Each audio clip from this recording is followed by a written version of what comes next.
Okay. Pinaka-re-request. Dami nagre-request nito eh. Lahat ng nag-ano, comment. Boss, S7, S-Oil 7, S-Oil 7. Hindi ko naman alam. Kung ano to. Ngayon lang may dumating. S-Oil 7.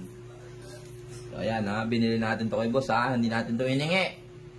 So, tetestingin natin para sa mga nagre-request. Ewan ko kung bakit. At ang daming nagre-request. Siguro dahil maganda to. Try natin. Oil pan yan. Pangkargado daw. Yan, silyado yan. Silyado. S-Oil 7 MB 10W40. Gaso MB, API, SN plus API. SN, pag SN, mga bagong bagong makina. Doon ginagamit yan. Baka magkamali kayo. May SN, may SL. Kung SL sa mga luma. Maganda-ganda yung seal matigas. Okay, testing. Pakita pala muna natin yung roller.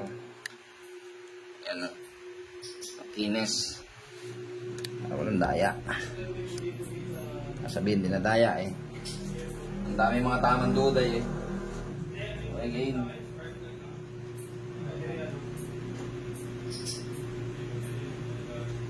Medyo malabnaw, ano? Okay, game na tayo. S-Oil 7 40 scooter. O, sabi nila pang kargado. May isang klase pa rin nito, pero wala pa tayo nun.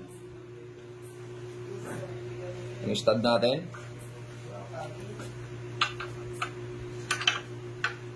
Ha, galingan mo at maraming umaasa sa'yo.